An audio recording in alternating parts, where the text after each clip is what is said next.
Hello everyone, it's Pat here from Beads and Plenty More, and today I'm going to combine two of my very favorite things to make some key pendants. We have a lot of different keys in the store, so I've brought a collection of them here to kind of show what we have. These are ones that I didn't use, and then the ones that I did use I'm going to show you next. So that's a little collection of keys that we have. So what I've done, I've taken wire and beads and put the two together. I love doing wire, so I also like keys, and I put them together and made a pendant, and then I added a couple of beads here onto the cord to finish off the necklace. So that was the one style I made. And this one looks kind of steampunk with the silver and black, and I used one of the gears and one of the little beads with the ends on it, and I added a couple of little rhinestones in just for sparkle, and again a couple of beads to set it off. So that was the second one, and my very favorite is the one with the dragon on the side, and it's got a few crystals to help emphasize the dragon. So today I'm going to go ahead and remake this dragon one, since that's my favorite. So I started with the key that looks like this, and I used 20 gauge wire, pieces of wire. We can use more than one piece just to make sure that you don't end with too much, otherwise it's really hard to work. And I took the dragon and kind of set it down the side here. So starting with my piece of wire, and of course I need a 20 gauge wire, and I used a little bit of 28 gauge just for cinching things down so that they didn't lift off the key too much. So I like to start by going partway through the wire, not right at the end, and I'm going to start at the end here. This will probably turn out in a different form than my original, because when you work with Freeform, everything comes as it works when you finish it. So I'll do a couple of wraps like that, get a nice little coil there, and then with my round pliers I'm going to take this and coil it to sit on top of the key. Do a nice little coil like so, and set it down nicely. Give it a little more twirl so that it looks really good there. And then we're going to proceed to attach I'm going to put a crystal in here, little crystal. I've got one of my little wee ones, and these do fit onto the 20 gauge wire, so that's kind of nice to work with.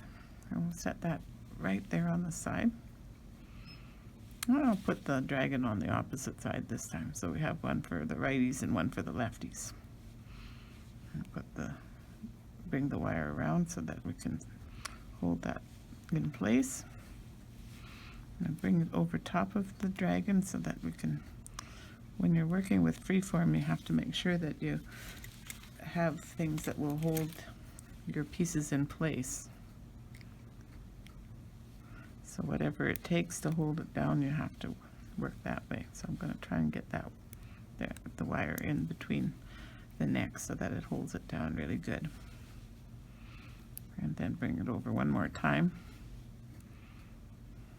Actually, I think I cut the wire a little bit short for that, so I'm going to finish it here and start with another piece of wire. Get that around there. Back to my round nose. I love the round nose pliers. They do wonderful things when you're working with Freeform. And we'll just finish that little piece off.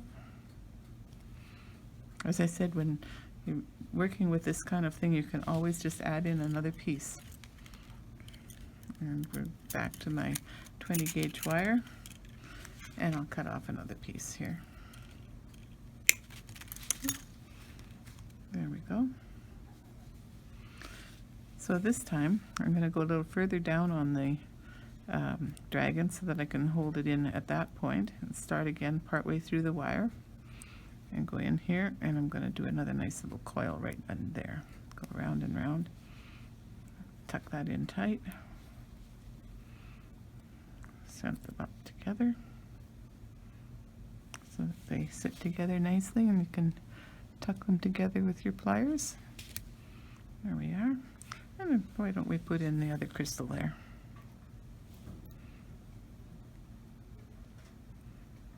And I think that dragon's on there nice and solid, so I don't really need to do another wrap on the dragon, but I'll bring this around. With my pliers again. And again, we'll use the chain nose, are better for grabbing.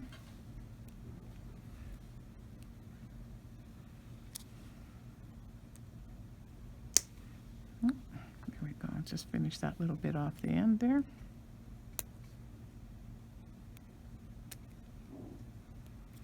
There we are.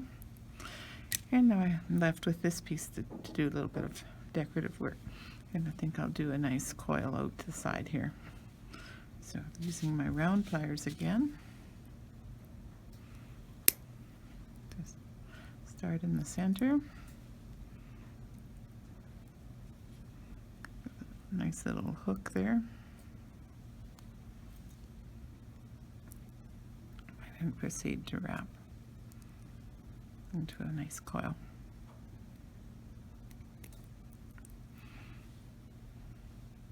So of course this one turned out a little bit different than the other one, which is good because everybody wants to have something that's unique. Now, to make a bail so that I can hook that onto a chain or a cord, I'm going to take a little piece of my 20 gauge wire, and we're going to do a loop each way. Actually, I think they both go the same way in this particular case because my key has the circle going that way. So I'll do that. Go around the other side and go this way.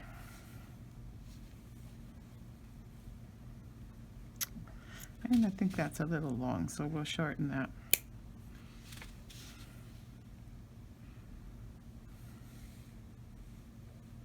So I often call this a figure 8, which is a good idea to work with that shape. So we'll hook that on there and close that part up, and then it's ready for the cord to go through on that part. So that's how I did that, and I'm going to go ahead and show you the different cords. Well, first of all, I used a chain and I hooked the little bail right into the chain, which works very well. And on this one, I decided to use a heavy cord, and I used a magnetic clasp. Now, these ends didn't quite fit into the magnetic clasp, but I was able to just shave them down a little bit, and I'm going to glue that with E6000, which is a strong glue. Here we have E6000 that will hold that into there, so we'll do that one later. And then on this one, I'm going to put end caps, which I found that fit nicely, and that also is going to go in with a E6000, and then I'm going to use a lobster clasp. Now, to put those end caps on, I used a split ring. We haven't used split rings in any of my videos before, so I decided I was going to talk about the split ring plier, which is this plier that goes into the split ring, and you just give it a little twist like that, and then you hook onto the part that you're wanting to join. Well, I didn't get far enough over, just a little bit more that way, and do the split ring into the circle here, and then you use your chain nose pliers to go round and round. Oh, that didn't work very well. Start again. Split rings are much stronger than a jump ring, so it's a good idea to use a split ring when you want strength on a piece. And when making jewelry for men, I usually recommend using a split ring as well, because again, it's good to have a bit more strength.